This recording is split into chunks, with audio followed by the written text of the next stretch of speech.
This is a lecture from Open Tuition.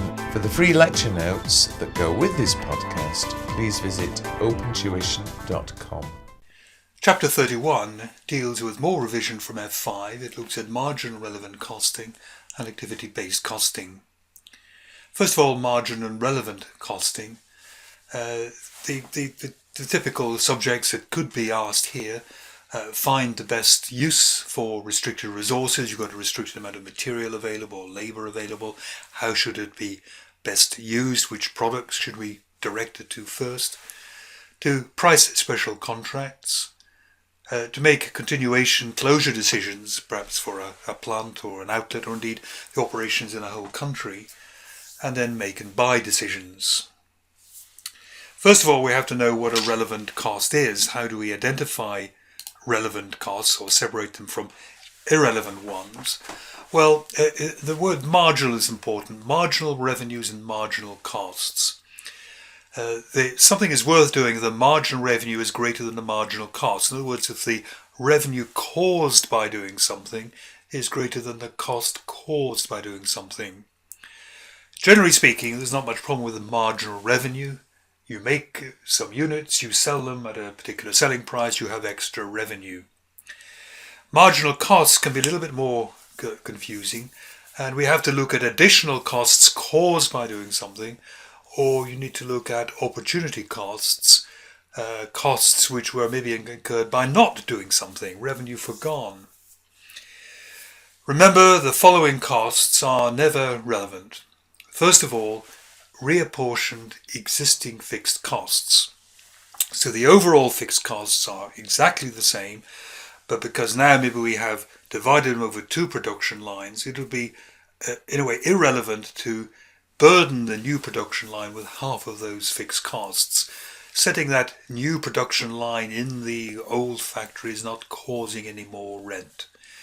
If it's an incremental fixed cost, then it would be relevant, but reapportioning current fixed costs is never relevant.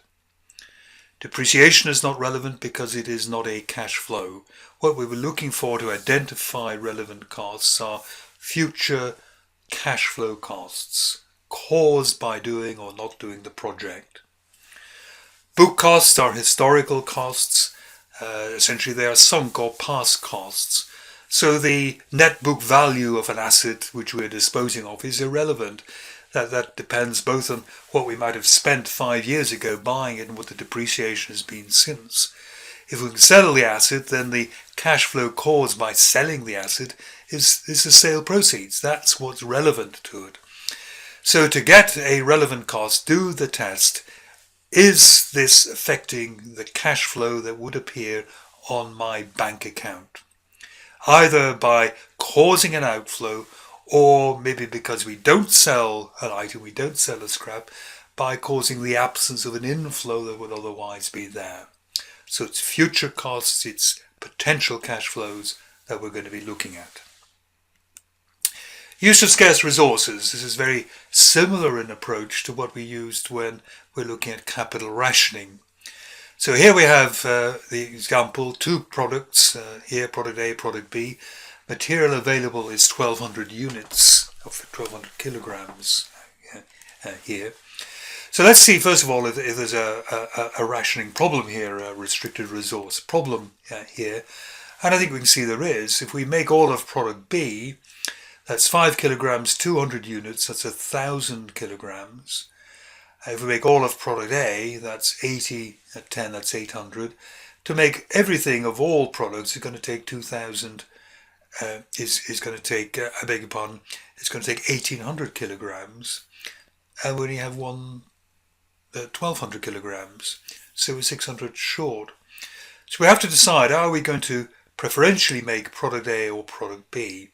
And the secret is to work out the contribution per unit of key factor needed. So if you look at product A here, the contribution is 24.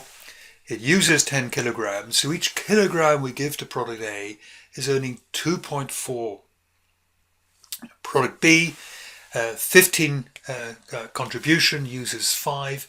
Every kilogram of this material, this precious material that we give to product B, is earning 3. And 3 per kilogram is better than 2.4 per kilogram. So our best strategy is to make as much as you can, or as much as is needed, of product B. Okay, so therefore make the maximum demand of product B 200. That is going to produce the 200 times 15 will produce 3,000 of contribution. It will use 200 times 5, it'll use 1,000 kilograms, and that will leave us 200 kilograms left out of the 1,200. That 200 kilograms at a use of 10 kilograms each, I think we have an error on this here, is going to be enough to allow us to make 200 at 10, could allow us to make 20. Okay, and these here are going to be generating then at 20 at 24 in there. So it's going to be 20 times 24 contribution is going to be 480. So the total contribution is actually going to be 3,000 plus 480 is going to be 3,480. Special contracts. Special contracts are looking at pricing these up at the minimal acceptable contract price should be balanced to the relevant costs of the contract. The relevant costs are essentially the costs caused by going for the project, and the minimum price should therefore not be any less than that. So here, a simple example, 1,000 kilograms of material X is needed. There are 700 kilograms in inventory, which cost 10 per kilogram. Selling price is now 9. The company has no other use for these materials. More can be bought for 11 per kilogram. What is the relevant cost of the material? Deal first of all with the 700 kilograms in inventory. First of all, the cost we have here, historical cost of 10, is essentially a sunk cost. That's always going to be irrelevant. What we should be looking at here is, if this contract hadn't come along, what would we have been doing with this material? And because we have no other use for the material, we would have been selling it at 9. So if we hadn't used this material in a new contract, we would have been able to generate 700 kilograms being sold at 9. We'd have generated 6,300. We need another 300. This has got our 700. We need another 300, and we have to go out and buy that. So that's a real incremental cost. 311 is going to be coming in at 3,300. So the total relevant cost for this is going to be 3,300 plus 6,300 is going to be 9,600. If this material had been used here, if it's say used as normally, so it had an habitual use, then the 700 kilograms that's in inventory would have been used anyway by the company. And all that happens really is, if we take a 700 units and use them as special contract, is we have to go out and kind of replace it immediately with another 700 units to use in the other activities of the company. And if it had had a habitual use, then it would have been at a relevant cost per kilogram of 11, because we have to go out and buy it to keep the other activities going. But at the minute it didn't have any other use, so the best thing we could have done with it was to sell it for 9, and that's what we're going to be losing. Make or buy decisions. Here we have some limited resources, and we have to decide, are we going to make components or are we going to buy them in? And what we should do is to concentrating on making components which are more expensive to buy in rather than making yourself per unit of the scarce resource. So let's look at this here. We have material available, 1,200 kilograms. Product A, the manufacturing cost per unit is 20. The buy-in cost is 25. And if we're using this material here, we're using 10 kilograms per unit. The maximum demand is going to be 80. Again, it's like the first example we did. We are having restricted material here. So 1200, if we gave each of these units here, the maximum is 80. Using 10 each, we could get it through 800 there. In product B here, maximum demand 200. They're using 5 each, is going to be 1000. If we made everything, it's going to be 1800, but we only have 1200. So we're wanting to try and meet our maximum demand, but we're wondering which should we buy in first, so to speak.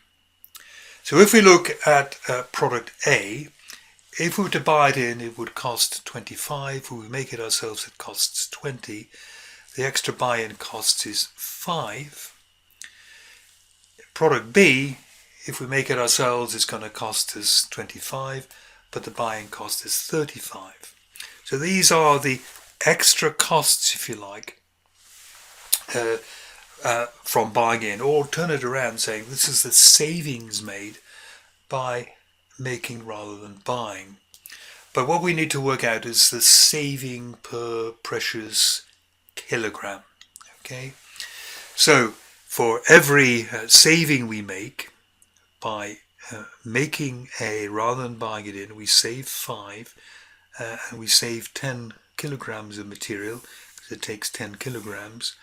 Basically, we are saving 0.5 per kilogram. The other one we're saving 2. Therefore, the best saving comes from making B. So make B yourself, make as much as you can of A, and then for any remaining units of A you need to get up to the maximum demand of 80, go out and buy it. And finally, we have, should we close or continue an operation here? It could be a factory, it could be a shop, it could be the operation in a whole country. So good. Very simple.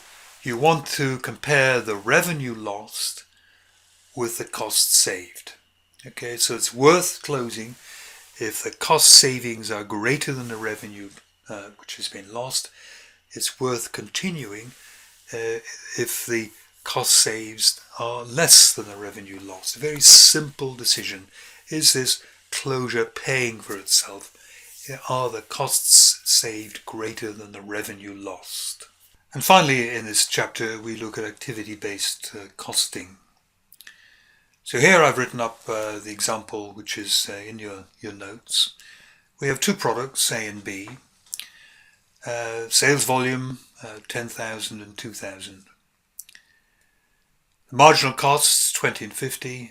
The fixed costs, and I'll assume these have been charged per machine hour, so 50 per hour. So product A takes 1 hour on the machines or in the factory, so going to cost us 50, and product B is presumably costing us 2 hours of machine time, so it's going to be charged fixed costs, the fixed overhead absorption rate at 50 per hour. It's going to be charged at for 2 hours. So just remember, I'm kind of saying this is like 1 hour in here, and this is like 2 hours here. And this gives us a total absorption cost of 70 and 150. And I've assumed here that their pricing mechanism is a 50% markup. So 50% marked up on the total absorption cost will give us selling prices of 105 and 225. Now this is absolutely conventional marginal costing.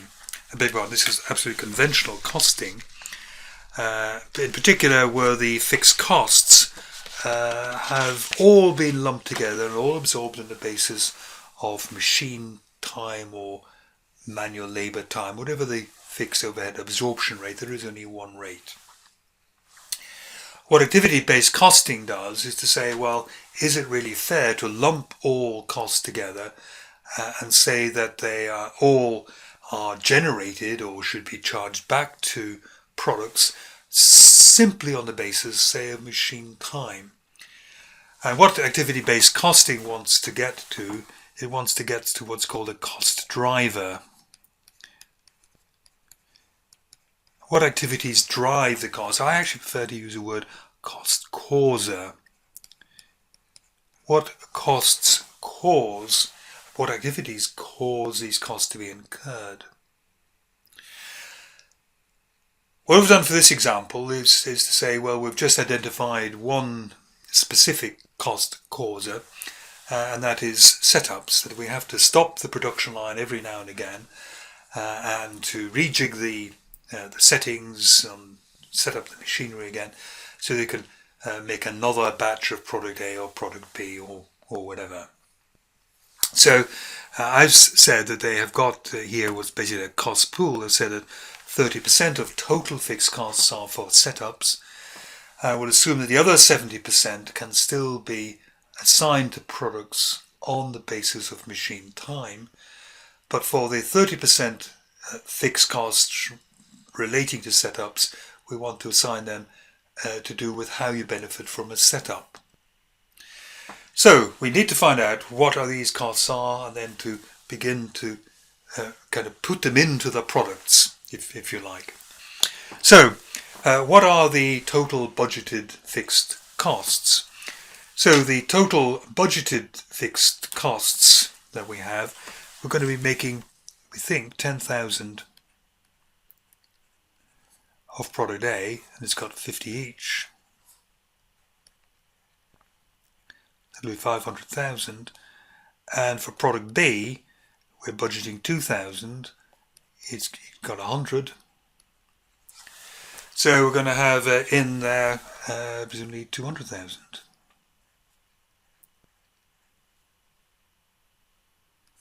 $700,000. That's your total fixed costs. And we're saying that 30% of that is setup. So 30% of that is going to be 210. So that's your 30%. And the rest of it, the 70%, is going to be 490. And we're going to treat these differently. These are distinctly different sets of costs. Note that if you go to activity-based costing, we're only ever meddling with fixed costs. It's nothing to do with marginal costs. Marginal costs are always easy to deal with. So many kilograms at such and such a kilogram, so many hours at such a pay rate per hour, and so on. It's only ever fixed costs that we're arguing about here. Setups. So we have incurred 210,000 cost here because of setting up machinery. And I think we have to put on some more information here about what sort of setups we have. And the information that we need here is we'll say that product A is produced in batches of 1,000 units. So batch size will be 1,000. And we'll say that the batch size in product B is 100. So product B is low volume product produced in small inefficient batches, if you like. Product A, large volume product produced in big batches of 1,000. Every time we stop and set up for a batch, we're incurring a setup cost. So how many setups are there? So we have to get through 10,000 units. And we are getting through in batch sizes of 1,000. There must be 10 setups there.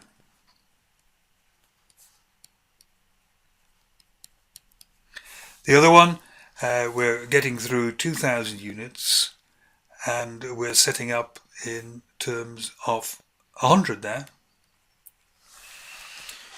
So that looks like 20, doesn't it?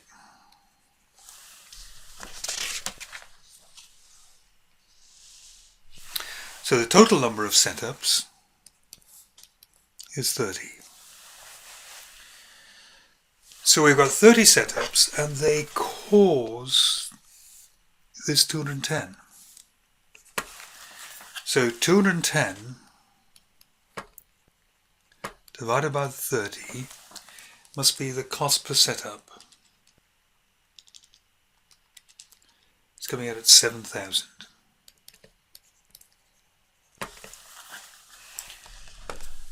But what do we get for our money? We've stopped the machinery, we've incurred a cost of 7,000, And for that cost of 7,000, we are getting 1,000 units of A. Okay, so for A, the cost of a setup is 7. For B, we stop this machinery again, it's costing 7,000, but we're only getting 100 out of that. It's going to be 70. So vast difference in the bother, if you like, which product B is causing in terms of setups. We have the 7,000 incurred, but then we get very little for our money. We'll come back to that where we'll reconstruct the whole total absorption cost again, but let's just look at this other amount in here, this 490,000 here. We have to assume that's going to be split the same way as before. It's going to be split on the number of hours of the production. So no discernible cause. We go back to the old fixed overhead absorption rate here. So the number of hours needed to produce your 10,000 units of A, if there's 1 hour each in here, will be 10,000 hours. And the number of hours needed to produce your 2,000 units of B, we said it was 2,000 at 2, it's going to be 4,000. So the fixed overhead absorption rate for the rest of the fixed costs that haven't been separately identified with a cost driver or cost causer, it's going to be 490,000 divided by 14,000 is 35. 35 per hour. Okay. So let's reconstruct our costs and indeed our selling prices again. So we had our A and B. We have a marginal cost which is not going to be altered at all. So the marginal cost here was 20 and 50. We have the setup costs. And the setup costs, big difference, 7 per unit and 70 per unit. And the other costs, other fixed costs in here, remember it was per hour, so it's going to be 35 in here. So 1 times 35 there, because it only took 1 hour. And we're going to have 2 times 35 in there, that's going to be 70. So this is coming down to 55.62. This is coming up to 140, 190. And if we look at our cost plus the 50% markup, selling price, so the markup would be 50%, be 31 in there, and there's going to be 95 in there, isn't it? So we're going to be coming up to 93 for our cost in that one, and 285 there. Compare that to the previous one, where we had a selling price of 105 and 225. So one of the things that activity-based costing is reckoned to do is reckoned to be much better for pricing. That if you don't know your costs properly, how do you know what selling price to charge? And here we have recognized that product B is quite troublesome, quite an expensive one to be making here at 190. And we need to make sure we earn adequate profit there by selling at a decent selling price. 285. 225 is a bit low. 225 in a way is not really doing much more than covering the cost. The old selling price is very, very low indeed.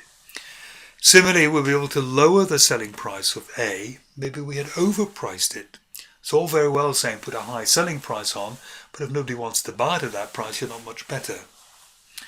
Second thing to note from activity-based costing is that if you don't understand your costs, you can't control costs very well, and you can't optimize profits. And the place to look for high costs, for the first place to look for savings is going to be where the costs are particularly high. And looking at this here, you see there's now like a times 10 difference in there. Okay, B is more expensive in all sorts of ways. The marginal cost is greater, the other fixed costs are greater, and so on. B is a different product. But, going from the times 2 in terms of other fixed costs to times 10 in terms of the setup costs, surely something might be doable by that to make it more efficient.